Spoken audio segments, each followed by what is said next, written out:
The Air Jordan 4 RM from Jordan brand isn't replacing the original Air Jordan 4 in popularity, but it has built a strong following since its debut last year. Initially launched through a collaboration with BMX rider Nigel Sylvester, the model gained attention with his unique colorways. While no other release has matched the impact of Sylvester's designs, the restomod version has seen success in several Air Jordan 4-inspired styles.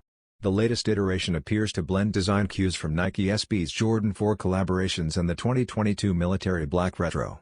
A light gray suede wraps the forefoot and vamp, while the rest of the upper features a clean white mix of leather, textiles, and synthetics.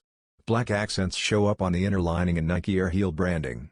Underfoot, the color palette continues with a classic look, finished off by a gum outsole tailored for skateboarding.